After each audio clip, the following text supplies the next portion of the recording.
Number 11. German submarine U-534. The Type 9 C-40 U-534 was a long-range submarine that the German Navy used from 1942 to 1945. It was used primarily for testing weapons and also functioned as a weather ship in the North Atlantic. In late 1944, the vessel returned to Germany and was laid up in the port city of Kiel. The Germans surrendered to the Allies on May 4, 1945. By then, the submarine had left the port. A British Royal Air Force bomber sank U-534 the next day near the Danish island of Anholt. All 52 personnel aboard managed to escape, and 49 ultimately survived and were rescued. Sadly, 2 men drowned while awaiting rescue, and another perished while rising to the water's surface. Experts have long wondered where the submarine was headed when it was shot down, especially since it left port right around the time the Germans surrendered. There was an Argentinian woman aboard suggesting that the vessel may have been bound for South America, but no one will ever know for sure because only the submarine's captain knew where it was going, and he took the secret to his grave. A Danish wreck diver named Ege Jensen discovered U-534 in 1986 amid rumors that there was Nazi treasure aboard. The ship was raised, and although it turned out to contain nothing of monetary value, it offered a historically valuable glimpse back in time. Number 10. A massive coral reef. The world's oceans make up the largest yet least understood region of the Earth. Divers have just discovered a massive coral reef off the coast of Tahiti. Filled with rose-colored corals, it measures roughly 2 miles long and 200 feet wide. The reef sits between 98 and 213 feet underwater in the Pacific Ocean. Experts are perplexed because corals typically need sunlight and the warmth of shallow waters to flourish. Most coral reefs are no more than 82 feet beneath the waves, yet the corals at the newly discovered reef don't just survive. At up to 6.5 feet across, they're thriving. In a statement, UNESCO said that it appears to be one of the most extensive healthy coral reefs on record. It was found thanks to advancing technology, which has led to the development of equipment that enables divers to explore greater depths and for longer periods of time. They plan to continue studying this uncharted territory to see what other surprises it may hold. Would you want to explore this newly discovered coral reef? Let me know in the comments down below. Number 9. The USS Muskal L. The USS Muskal L was an American Navy submarine that served from 1942 to 1968. It was used during World War II to attack Japanese convoys, including passenger freighters and cargo ships, according to the U.S. military's Naval History and Heritage Command. For several years, it was under the command of the Brazilian Navy as the Humaitá. After several decades of service, it returned to the U.S. and was sunk during a live-fire training exercise off the shore of Long Island in New York. A torpedo ripped it in two, and both sections quickly sank to the bottom of the Atlantic. Parts of the vehicle imploded as it plunged to high-pressure depths that it wasn't designed to withstand. The National Oceanic and Atmospheric Administration described the submarine as being crushed like a soda can by the time it hit the sea floor. Late last year, the agency released footage of its discovery of the wreck. After being notified of the possible location of the wreck site, a team investigated by sending a remote underwater robot 2,000 feet below the surface. The Muskal L still has identifiable features even after its violent plummet to the sea bottom, with the white letters S-14 identifying it as a former Brazilian Navy vessel.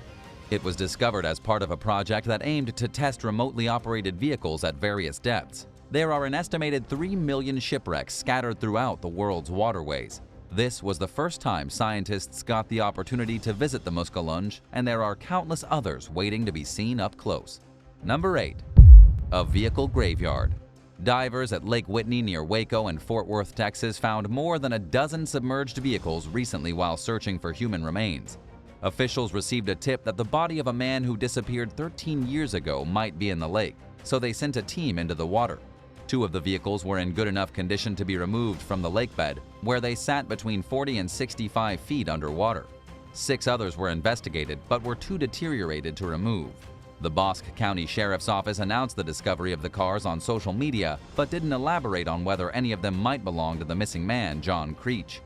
He mysteriously vanished 13 years ago. Police have investigated numerous leads, but have only gained limited evidence on what might have happened to him. The divers who found the vehicles are a highly skilled team from Adventures with Purpose, an organization that searches bodies of water for missing people across the U.S. Since 2019, they've recovered over 100 submerged vehicles. Number 7. World War II submarine wreck. The Italian submarine Giantino was built in 1932. The 200-foot-long vessel left the Greek island of Leros on July 5, 1941 with 48 sailors on board. It sank in the Aegean Sea after being hit by British torpedoes. There were only 6 survivors who swam to the nearby island of Delo. A team led by renowned Greek diver Kostas Toktaridis recently discovered the Jantina wreck off the island of Mykonos using a remotely operated vehicle. It sits 338 feet beneath the waves and is the 4th wrecked submarine that Toktaridis has found. Speaking with journalists, he described the confrontation of 2 submarines as a rare naval event. Italy's Naval History Office confirmed through records that the newly discovered wreck is indeed the Jantina. Number 6. The world's deepest dwelling squid.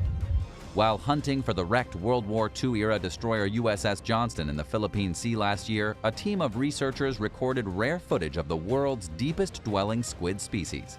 The elusive big-fin squid is seldom seen. In fact, there are only a dozen or so confirmed sightings of the creature worldwide. The new video was captured at a depth of 20,300 feet using a remotely operated vehicle.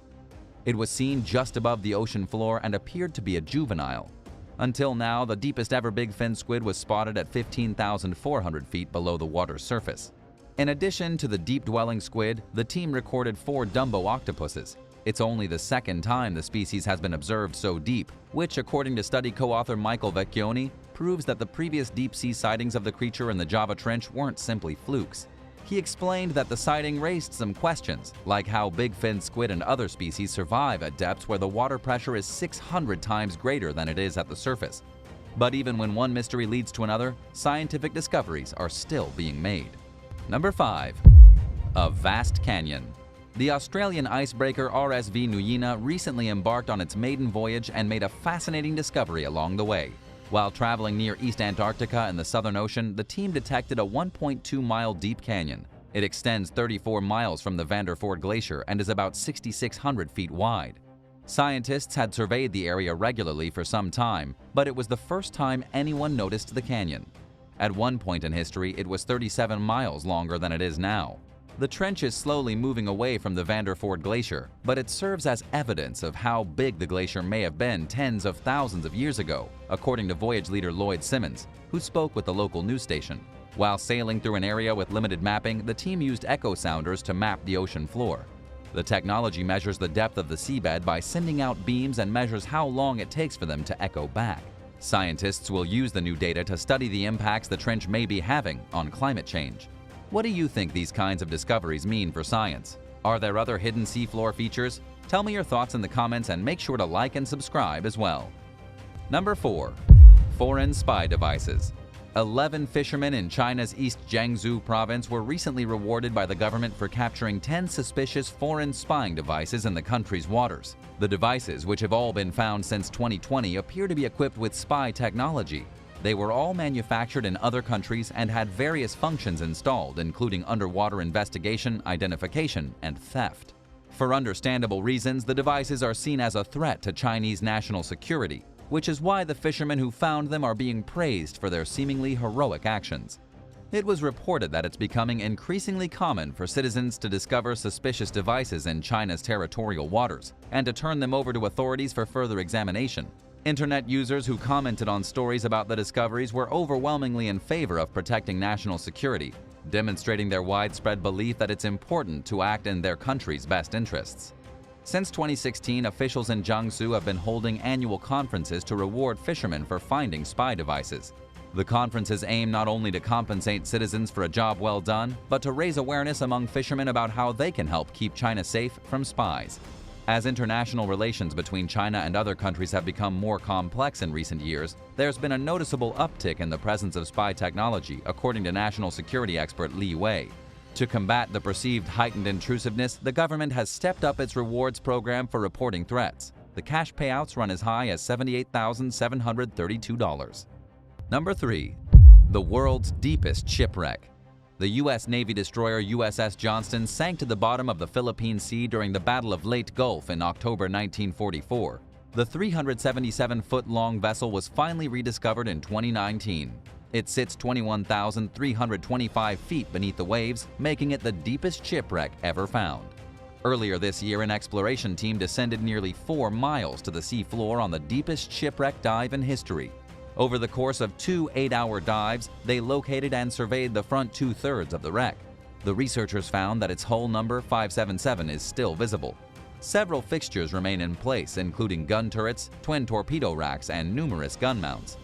The Johnston sustained damage from being hit by the Japanese Navy battleship Yamato, which was the biggest warship ever built at the time. Out of 327 crew members, only 141 survived. Navy records show that around 50 men were killed by enemy action and 45 died on life rafts from their injuries. 91 crew members, including Captain Ernest Evans, initially made it onto the lifeboats, but were never seen or heard from again. Number 2. Missing plane wreck. On New Year's Day 1965, a small plane crashed into California's Folsom Lake, tragically killing all 4 people aboard. News outlets told the heartbreaking story of a family who lost 15-year-old Glenn Emick in the accident. He was out sightseeing in the plane when his life was unexpectedly cut short. Glenn's brother, Frank Wilcox, was only 3 years old at the time of the crash, but he longed for closure about what happened to Glenn and spent decades searching for clues about his older brother's fate. Unfortunately, Wilcox passed away without ever finding the answers he was looking for. Last year, a pair of researchers named Jeff Riley and Tyler Atkinson found what they believe may be the wrecked plane whilst testing new underwater sonar technology for a company called Seafloor Systems. The equipment detected something artificial in the deepest part of the lake, but the water was too murky to tell what it was. Riley and Atkinson returned to the site with a remotely operated vehicle and sent it 160 feet underwater to investigate. The water was still too cloudy to see much. On their third visit, the 2 men attached a sonar device to the remote-operated vehicle and finally obtained images of what they were trying to see. Sitting on the lakebed was a fully intact, silt-covered plane. Several parts of it were visible, but the explorers couldn't see inside the cockpit or make out its identification number. They credited the lake's unusually low water levels with helping them discover the long-missing aircraft, which plunged into the waters 57 years ago. Riley told a local news station that he found the prospect of giving families closure rewarding. Thanks to the unexpected discovery, surviving relatives may now finally be able to properly grieve. Number 1. Submerged cave.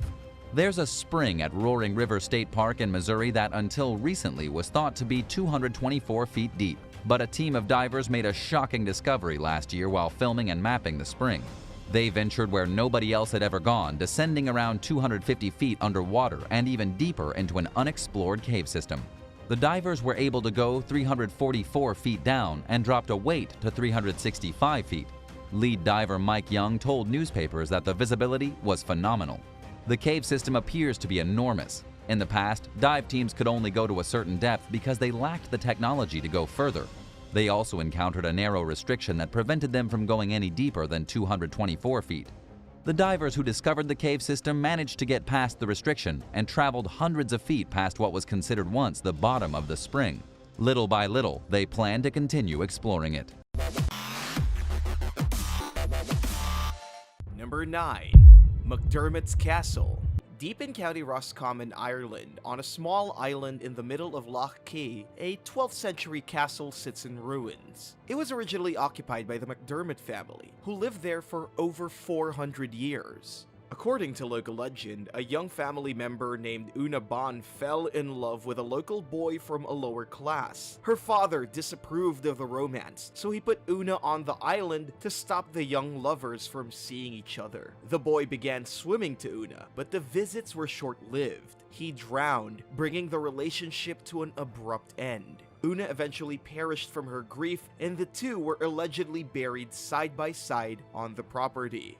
It's unknown whether this story is true or not, but the tale plays an integral part of the castle's folkloric history. The original structure was occupied for roughly 800 years. Around 200 years ago, its owners rebuilt it, but McDermott's Castle nevertheless fell into disrepair over time, sustaining heavy damage from the ivy lining its walls. In 1899, Irish poet William Butler Yeats tried to buy the property. He hoped to restore it to its former splendor and planned to turn it into a landmark of Irish culture and heritage. Sadly, things didn't turn out quite as Yeats hoped. For years, the castle languished, and although it's since been designated as an Irish national monument, no one seems interested in taking on the restoration project.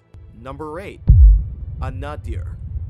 Chukotka is Russia's easternmost federal subject. It's an autonomous district situated in the country's far east. Its capital, Anadir, is Russia's easternmost town. The town is just over 100 years old, so technically, it's still fairly new. The city was founded in 1898 as Novomarinsk. During the early 20th century, in the years leading up to the Bolshevik Revolution, a revolutionary committee sent rebels Mikhail Mandrakov and Avgust Berzin to Anadir. Their job was to establish an underground movement to undermine and ultimately overthrow anti-communist White Army troops who were stationed there. In 1919, the revolutionaries launched an attack against the White Army, which was beginning to suspect their presence. They sought to free the local indigenous people from capitalist control and from the debts that the population allegedly owed to those in power. But the rebels ultimately lost the skirmish, and sadly, they were all executed. That wasn't the end of it, however. 18 months later, the Bolsheviks returned to Novomarinsk and continued working to further establish the settlement. In the meantime, the Red Army and the rising socialist powers worked to eliminate any remaining capitalist forces in the area. In 1923, the city was declared free of White Army soldiers and renamed Anadir. It wasn't until 1969 that an elderly resident of the city remembered where the slain revolutionaries and residents' bodies were. The remains were removed from their graves in a nearby cemetery and were reburied near monuments dedicated to the fallen. During World War II, an airfield was built at Anadir as part of an air route for ferrying Lend-Lease supplies to Allied forces on the Eastern Front. As Cold War tensions grew following the end of World War II, the area was used for storing medium-range missiles that were pointed at US operations in Alaska. In 1994, Anadir supposedly annexed the nearby indigenous village of Tavaivam, but modern experts doubt whether this ever actually happened, since the autonomous region was required to continue allocating separate funds for the indigenous population. Number 7. Bosnian Sphere. Semir Osmanagic is a businessman and a pseudo-archaeologist who's known for his outlandish scientific beliefs, including the claim that an unknown civilization occupied Bosnia's Visoko Valley over 1,000 years ago. He cites a giant stone sphere that he allegedly discovered in the region as evidence of the Mystery Society's existence. The eccentric explorer also argues that there are several more spheres in the forest near the town of Zavidovic, which he says once contained as many as 80 of the stone structures. Measuring somewhere between 7 and 10 feet in diameter, the sphere is allegedly the largest of its type ever discovered in Europe. This information is, of course, based on the claims of Osmanagic, who estimated that the object weighs 30 or more tons. He based his guess on the sphere's red and brown coloring, which he believes is indicative of a high iron content. Experts agree that the object is iron-rich, but they disagree with Osmanagic's belief that it's man-made. Instead, they think it's a well-known but little understood phenomena known as concretion. Scientists aren't entirely sure how concretions form, but they know that these strange spherical objects sometimes appear too perfectly round to have formed naturally. Over the course of thousands to millions of years, small mineral particles combine with sand or dirt, becoming harder than the surrounding rock. Numerous media outlets liken Osmanagic's sphere to the famous Costa Rican stone spheres, but this comparison was deceptive, since the academic community believes that the Costa Rican stone spheres are man-made and that the Bosnian sphere is not. A less misleading comparison could perhaps be made between the Bosnian sphere and the Moeraki boulders, which are a series of so-called cannonball concretions found in New Zealand. What do you think? Are these spheres man-made or natural? Number 6. Tinam Village.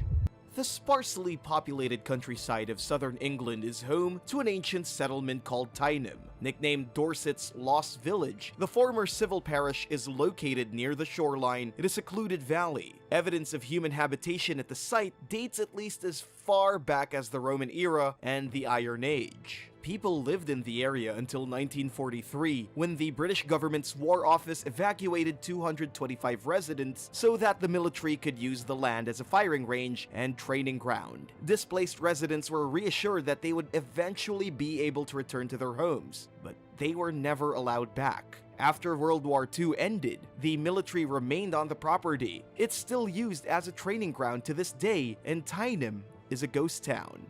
Visitors have been allowed at Tinam since 1975. Many of its original buildings still stand, including the 13th century Church of St. Mary, which is made of limestone. There are also some houses and an old schoolhouse. Sadly, several structures have been destroyed or demolished. The forced relocation of Tinam's former residents is heartbreaking and on some level infuriating. But one good thing did come from the diminished human presence in the area, which has become a wildlife haven even amid the military scrap that litters the property. What would you do if the government evacuated your town so it could use it as a firing range? Tell us in the comments below, and while you're at it, make sure to subscribe if you haven't already for more videos about crazy abandoned discoveries. Number 5. Indonesia's earliest humans. A few years ago, archaeologists working on the small Indonesian island of Obi discovered evidence of some of the region's earliest human arrivals. They found stone tools, animal bones, and decorative beads dating as far back as 17,500 years ago. The collection also includes 11,700-year-old stone axes, as well as clamshell fragments from around 14,000 years ago. Obi is a rugged and densely forested volcanic island occupying a roughly 965 square mile area. It may have served as a stepping stone for Aboriginal people during their journey to Australia. Archaeologists believe the island may contain even older evidence of human habitation than what they've found so far, and that the artifacts waiting to be discovered could date back some 50,000 years. This was around the time when Aborigines migrated to Sahul, a supercontinent that consisted of modern-day mainland Australia and what are now the islands of Tasmania, New Guinea, Seram, and a few others. For now, Obi and the surrounding region remain largely unexplored. The most recently discovered batch of artifacts are from before the last ice age. Experts believe that Obi was abandoned around 8,000 years ago as the climate warmed, possibly because it became difficult to manage the emerging jungle of thick, dense foliage. Number 4. A real desert oasis.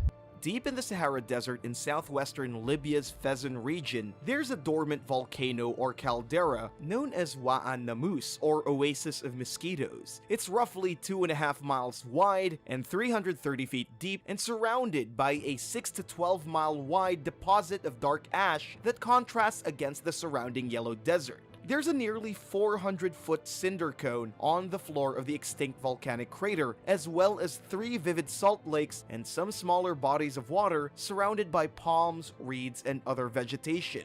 Some of the water bodies are fresh, making the so-called Oasis of Mosquitoes an important stopping point along caravan routes to oases further south. The site gets its name from the abundance of mosquitoes that the waters attract. They don't hesitate to bite, especially since they rarely get the opportunity to sample humans. Visitors are strongly reminded to remember their bug spray and are forewarned that they'll need to bring mosquito nets if they plan to camp within the caldera. People from outside the region first learned of Wa'an Namus during the late 19th century. The first European to visit is thought to be a French military officer named Laurent Lapierre, who saw the site when he was taken captive during combat in 1920. Scientists are unsure of the dormant volcano's exact age. Some of its features indicate that it's relatively young and that it may have formed as recently as 1,000 years ago. But it's also possible that the arid climate is masking the effects of time, and that it's older than it seems. In general, volcanism in the Sahara is a little understood topic that needs a lot more research before experts can state many facts with confidence.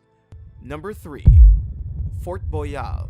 In the Strait of Antioch, between France's Axe and Oléron Islands, there's a small castle-like structure called Fort Boal.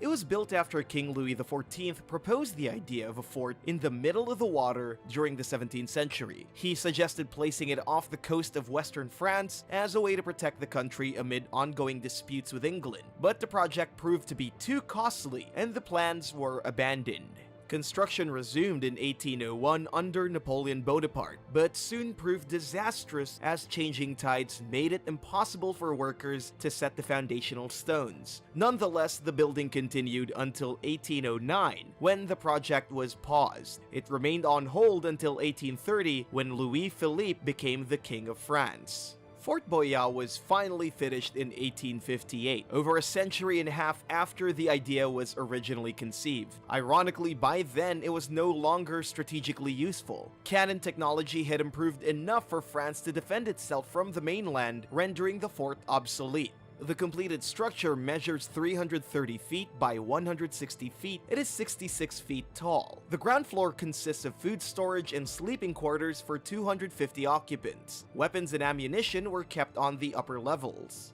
Fort Boal saw little use over the next 130 years, and at some point, it began to fall rapidly into disrepair. Renovations began in 1988. Starting 2 years later, the site was used in a long-running Survivor-style reality TV show. Would you be interested in participating in a reality show that takes place in a dilapidated French fort? Let us know in the comments below. Number 2. Skellig Monastery. 7 miles off the coast of County Kerry, Ireland, there's a remote, rugged island called Skellig.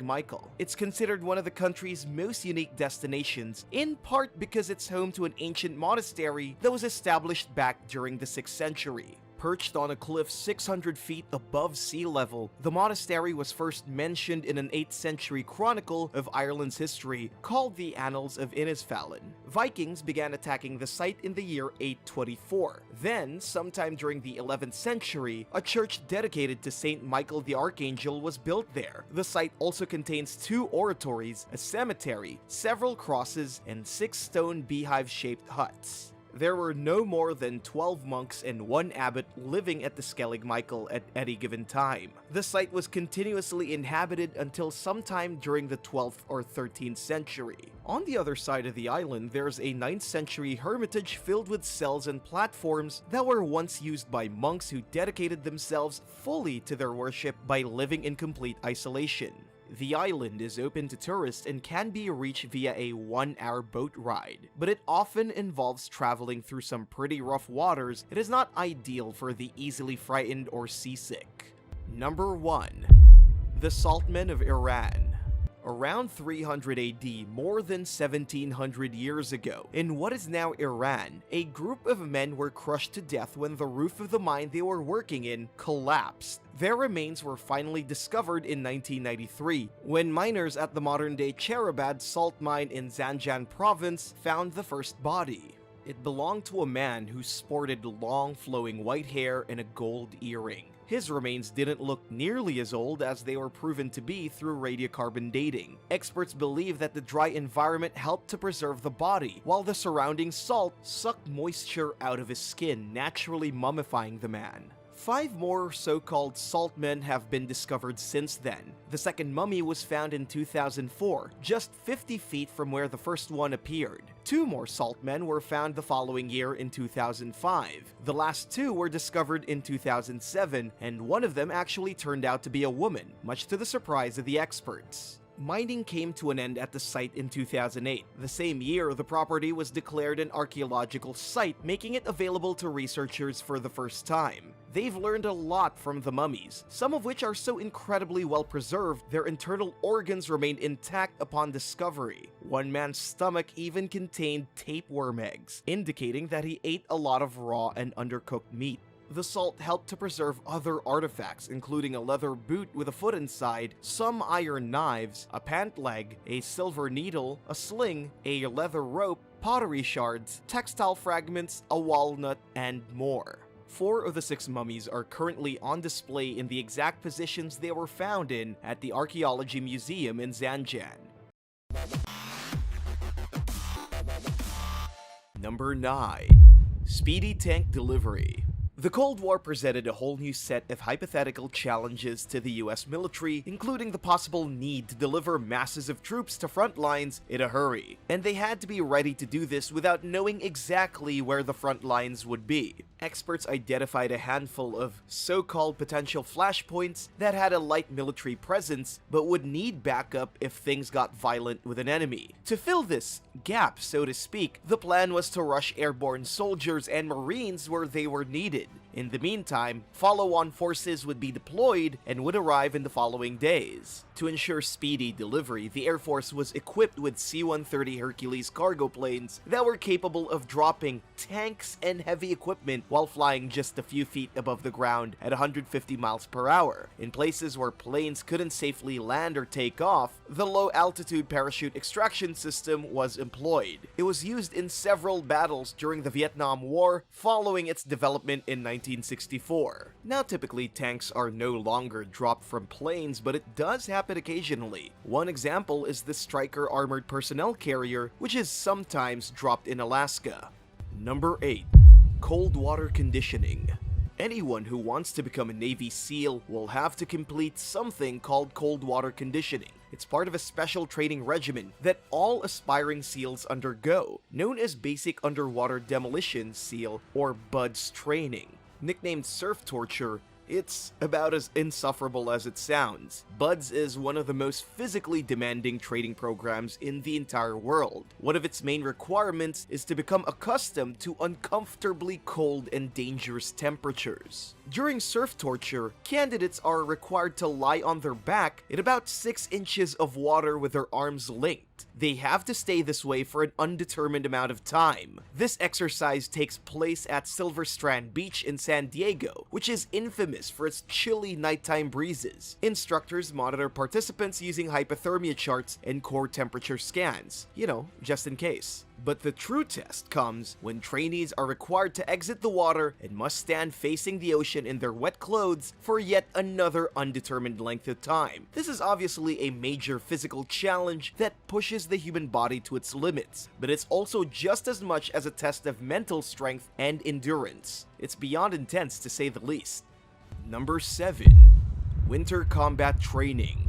It's customary for militaries around the world to prepare for a variety of different environments, because sometimes you never know what kind of places battle will lead you into, and you can't simply reschedule the event for more convenient conditions. Every winter, more than 200 Rangers from the South Korean Army's Special Warfare Command endure 10 days of brutal combat training in the mountains of Pyeongchang, roughly 112 miles east of Seoul. The training takes place in temperatures as low as -22 degrees Fahrenheit to ensure that soldiers are ready for live missions in the freezing cold. And they have to do a lot more than withstand frigid conditions. Soldiers are required to swim in icy water and perform various exercises in the snow, often while shirtless. The activities include gymnastics, sprinting, tactical skiing with rifles, and other grueling physical exercise. As I said before, winter weather training isn't unique to Korea. Soldiers in the Chinese military undergo similar exercises while half-dressed along the country's northern border with Russia, in temperatures as low as -4 degrees Fahrenheit. They train with traditional Chinese swords, throw snow and ice-cold water at each other, and run in shin-deep snow.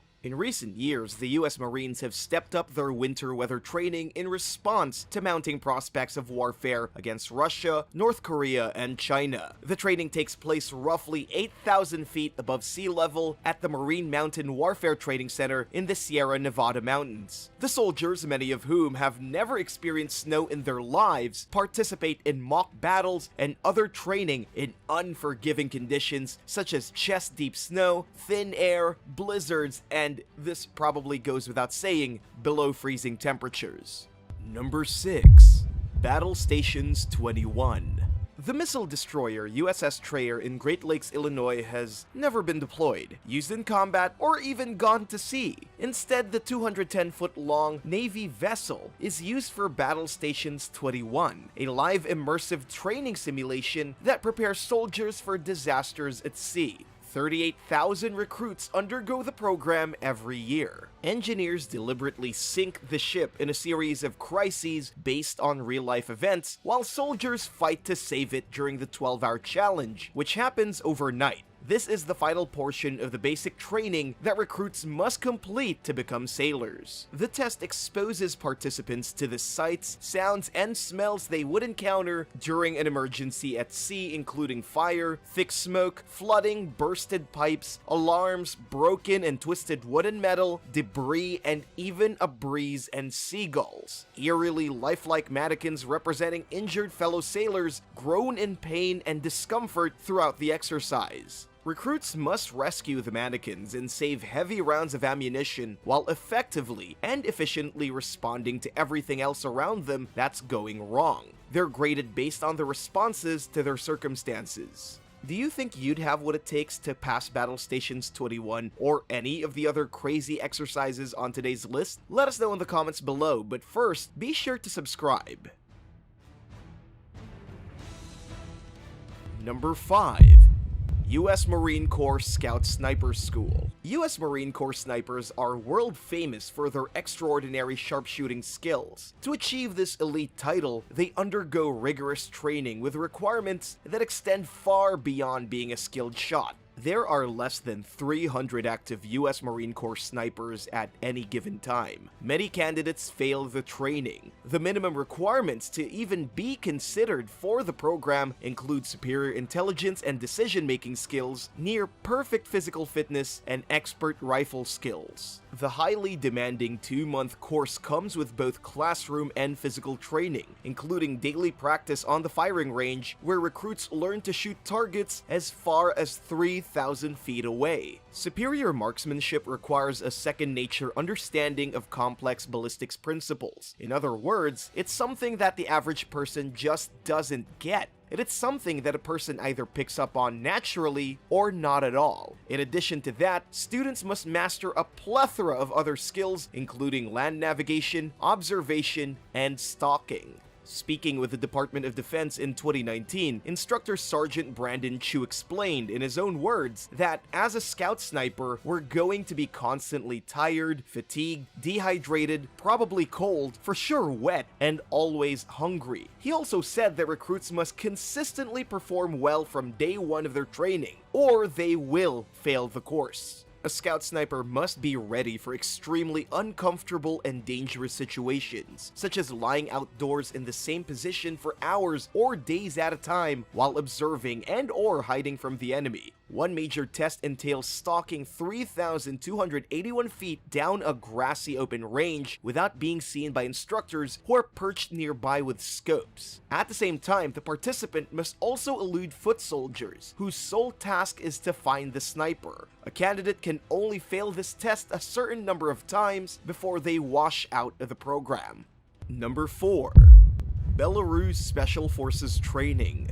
Belarus is informally known as Europe's last true dictatorship. The country has a reputation for allegedly refusing to modernize, especially when it comes to its heavily militaristic culture and the shocking tactics that recruits have to endure to become elite Red Beret soldiers. The regimen entails a brutal series of tests that very few candidates pass, and which are designed to push participants' physical and mental boundaries to their absolute limits. On average, it takes 5 tries to pass the training. The challenges include live one-on-one fighting, numerous extreme obstacle courses, withstanding copious amounts of smoke, storming a high-rise building, jumping over a fire and smoke bombs, and various other feats of strength and demonstrations of agility. These tests are done with few to no safety precautions in place. And if you think that making the cut means that the torture is over, think again. The Belarusians' military culture is heavily influenced by Orthodox Christianity, Soviet-style nationalism, and a pagan holiday called Malsenitsa. To mark important occasions, the Red Berets jump into freezing water, hold formation in the freezing cold, and engage in numerous other crazy activities like log throwing and placing concrete chests on recruits' chests and breaking them with sledgehammers. Not exactly my idea of a traditional holiday celebration. Number 3. Jungle Operations Training.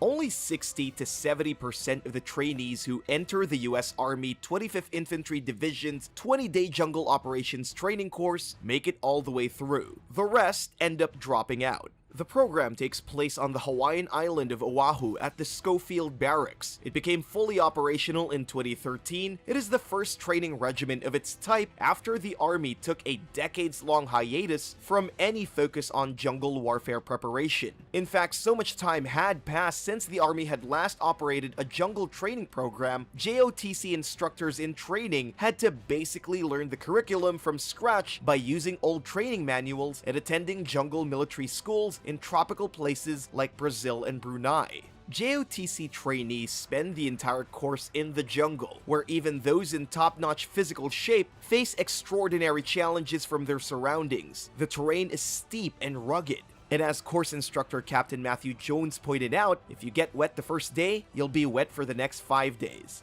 It wears on you. And getting wet isn't just tiring, it can also be deadly. Soldiers must keep their feet as dry as possible or they won't heal from their injuries, and even the smallest cut could become fatally infected. The course begins with teaching recruits the basics of jungle survival, like how to build shelter with materials provided by nature, acquiring food and water, and navigating through water and dense vegetation. Next, they focus on squad tactics and communication, which are more complicated in the jungle than they are in more open settings due to limited room for movement and weak radio signals. During the final week, participants focus on operating as a platoon, while instructors observe and grade them. Getting through it requires a combination of physical fitness and the right attitude. In the words of instructor and staff sergeant Michael Johnson, soldiers will either find their toughness or they won't, but the jungle doesn't care either way. Number 2. The Road to Heaven. The road to heaven is anything but heavenly, as you're about to learn. In fact, traveling down it comes with an inevitable need for first aid care. It's the final stage of an intensive 9-week amphibious training program for the Taiwanese Marine Corps. The challenge, which is designed to simulate a battle on a rocky or coral-covered coastline, involves crawling down a 164-foot path of jagged coral, wearing only shorts while stopping 10 times along the way to perform a series of exercises. Candidates must pass the test in order to become frogmen, as the elite soldiers of the Amphibious Reconnaissance and Patrol Unit are nicknamed. This make-or-break challenge starts by falling from standing to a plank position. Then participants crawl along the rocky path, traveling on the points of their elbows and knees and wriggling along with their hands behind their backs. As if the challenge wasn't excruciating enough to begin with, salty water is poured into their open wounds along the way. The most agile candidates complete the course in 15 to 20 minutes. If an instructor is unhappy with a recruit's performance, they have the authority to send the individual back to the beginning and make them perform the entire thing all over again, from start to finish. Soldiers' families cheer them on from the sidelines, often crying as they watch their loved one bleed from their injuries while struggling over the sharp, uneven terrain. Aside from their supporters' encouragement, candidates must rely on sheer determination to make it to the finish line of this torturous test of strength and willpower. Number 1. The Masak Kumta.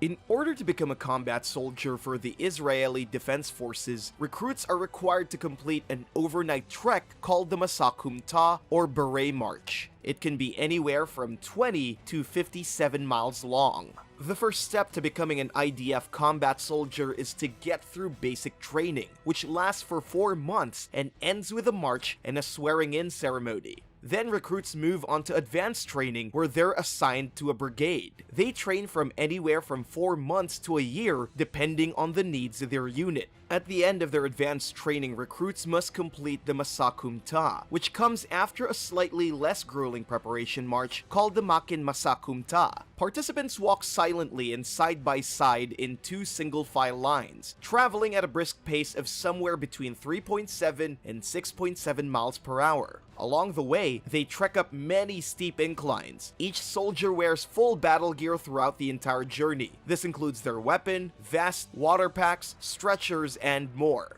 This is a rain or shine event which often happens in wildly uncomfortable weather, including heavy downpours and scorching heat.